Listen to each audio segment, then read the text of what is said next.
ఇసుకేస్తే రాలని జనం ఎక్కడ చూసినా ఎంతో ఉత్సాహంగా అన్ని విషయాలు తెలుసుకునే తాపత్రయంతో రైతులు కనబడతా ఉన్నారు. ఇంకా సంతోషం ఏంటంటే 70-80% యువ రైతులే కనబడతా ఉన్నారు నాకు, యంగ్ ఫార్మర్స్.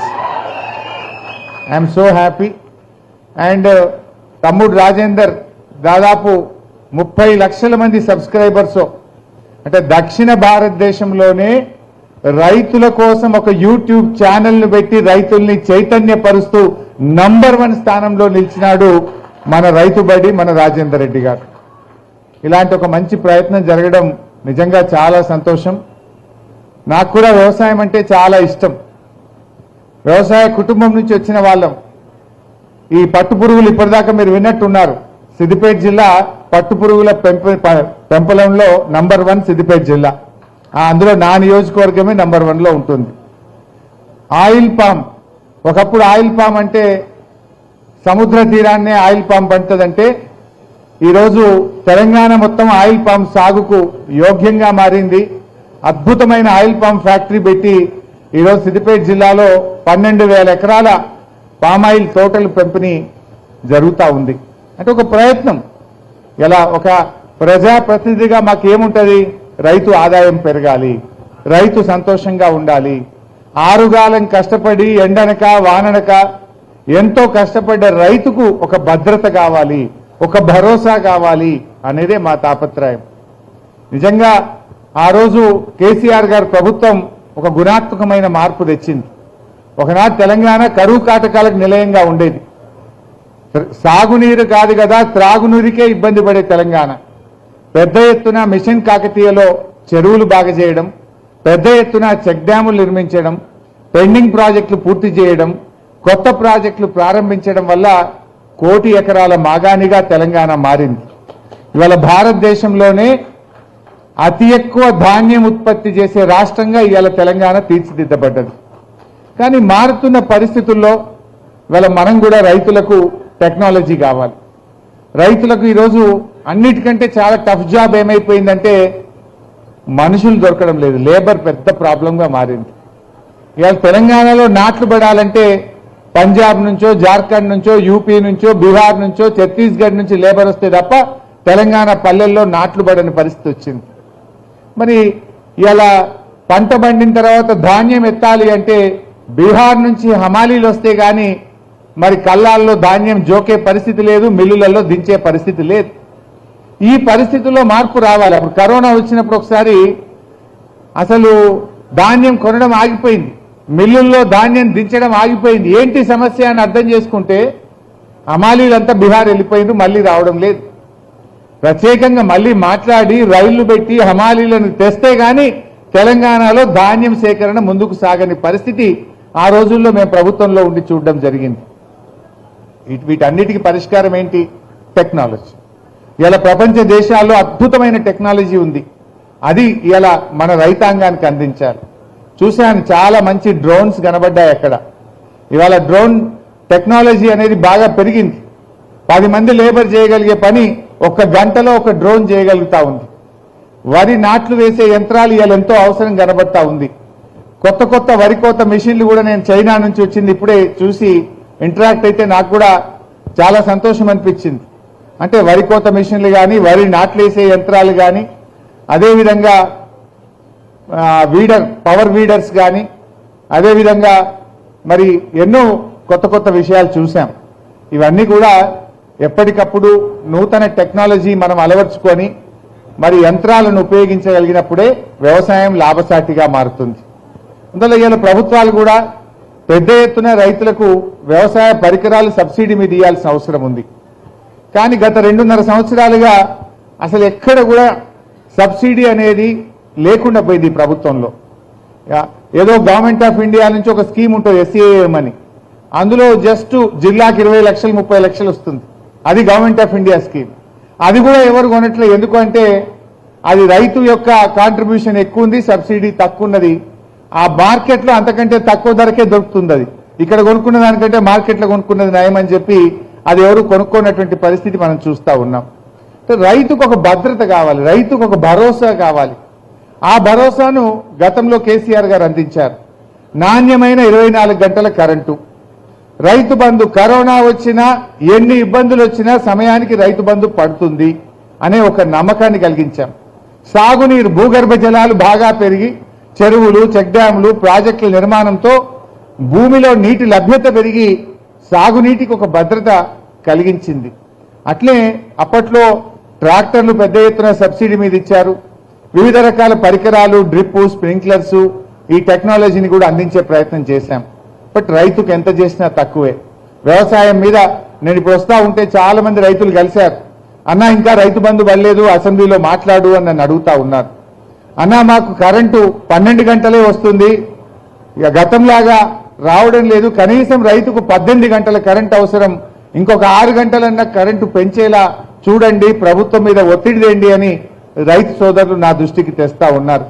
బట్ వీటన్నిటినీ కూడా తప్పకుండా దృష్టిలో పెట్టుకుంటాం. మేము ఒక ప్రధాన ప్రతిపక్షంగా రైతుల పక్షాన నిజాయితీగా మా వంతు ప్రయత్నం చేస్తామని చెప్పి కూడా తెలియజేస్తా ఉన్నా.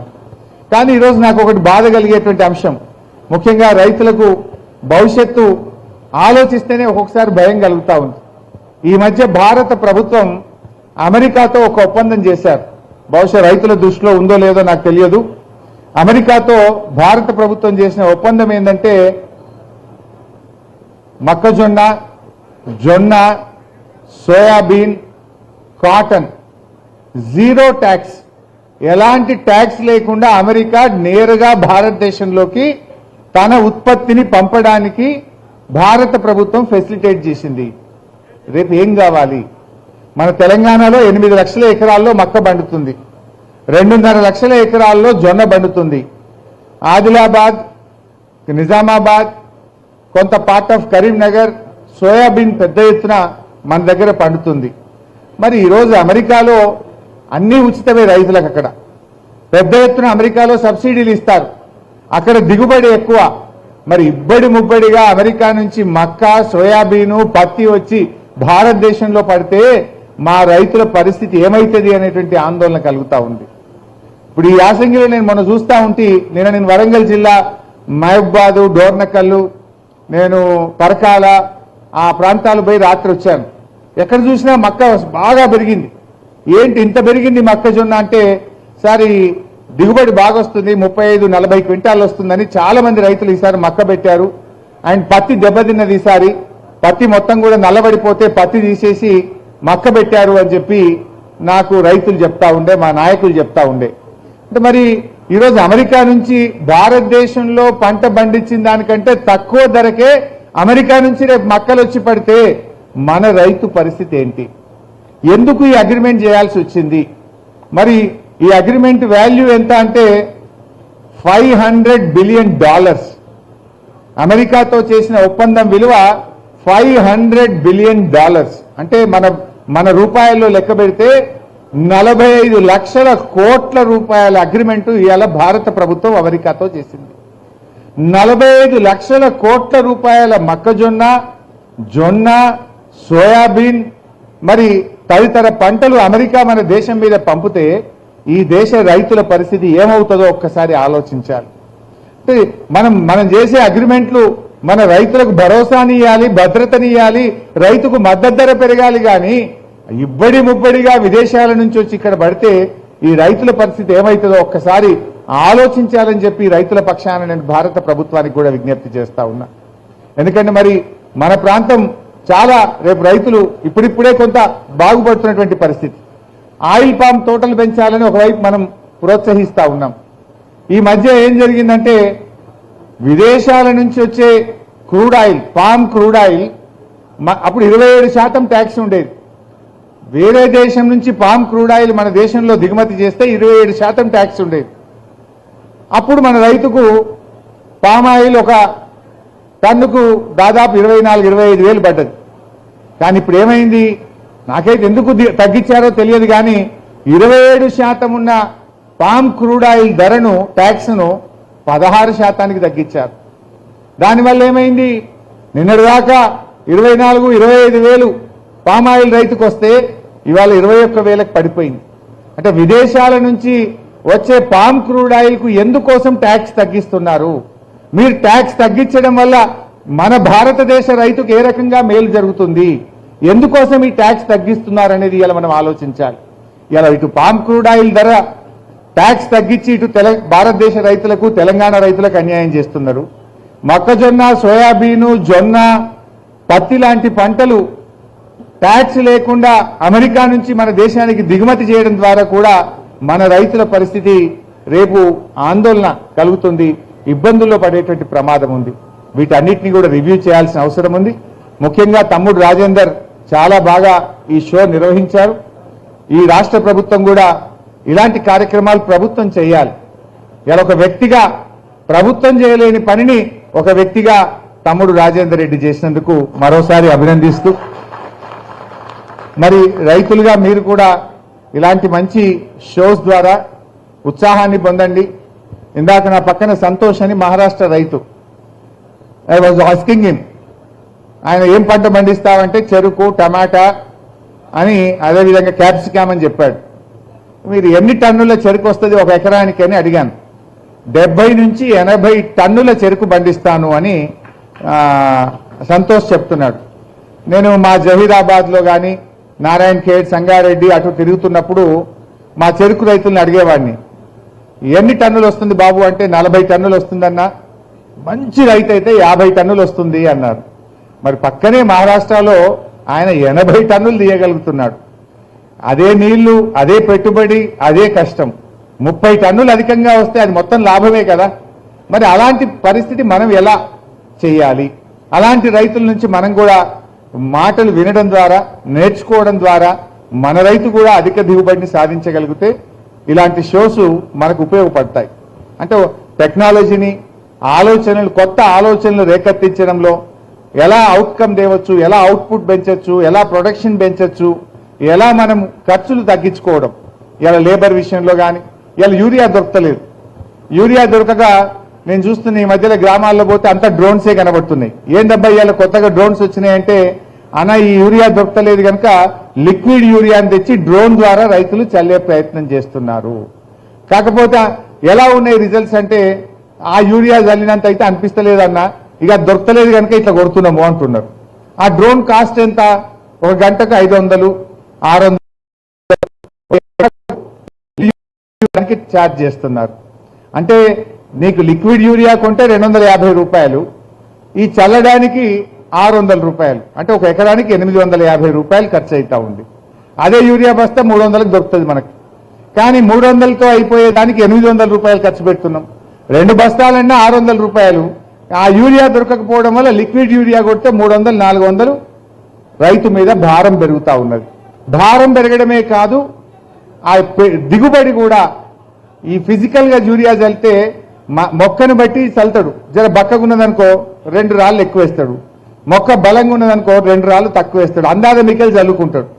కానీ డ్రోన్తో కొట్టే ఏమవుతుంది, అది నీ కంట్రోల్లో ఉండదు, అంతా సమానంగా పడుతూ ఉంటుంది. సో ఆ ప్రాబ్లమ్స్ ఉన్నాయి, ప్రాక్టికల్ ప్రాబ్లమ్స్, ఫీల్డ్లో ఉండేటువంటి చాలా ప్రాబ్లమ్స్ కూడా ఉన్నాయి. ఈ యాప్ గొడవలు చాలా ఎక్కువైతున్నాయి. ఇందాక ఒక రైతు నాకు కలిశాడు, ఏమంటున్నాడంటే ఆయన మహబూబాబాద్ జిల్లా ఇక్కడే కలిశాడు. అన్న నేను 4 ఎకరాలు వరేశాను, నాకు పాస్బుక్ లేదు, పాస్బుక్ లేకపోవడం వల్ల నాకు యూరియా దొరకలేదు, నా పరిస్థితి ఏంటి అని నన్ను ప్రశ్నిస్తా ఉన్నాడు అతను. మరి పాస్బుక్ ఉంటేనే యాప్ పెట్టాడు, పాస్బుక్ ఉంటేనే 2 సంచులు ఇస్తా ఎకరానికి అంటుండు. మరి ఏం చేస్తున్నారో తమ్మి, మరి ఎట్లా తీస్తున్నావు, మరి పాస్బుక్ లేదు కదా అంటే ఏం చేయమంటావన్నా, బ్లాక్లో కొనుక్కుంటున్నా, బ్లాక్లో కొనుక్కొని ఏదో తెచ్చి వేసుకుంటున్నా, 600కి 700కి సంచి తెచ్చుకుంటున్నా అంటుండు. ఇవన్నీ ఆలోచించాలి. ప్రభుత్వం యాప్ పెట్టేటప్పుడు మరి పాస్బుక్లు ఇప్పుడు 8 నెలలు అయింది, కొత్త పాస్బుక్లు రావట్లేదు ఈ రాష్ట్రంలో. ఎవరైనా భూమి కొనుక్కుంటే కొత్త పాస్బుక్ రాక 8 నెలలు అయింది.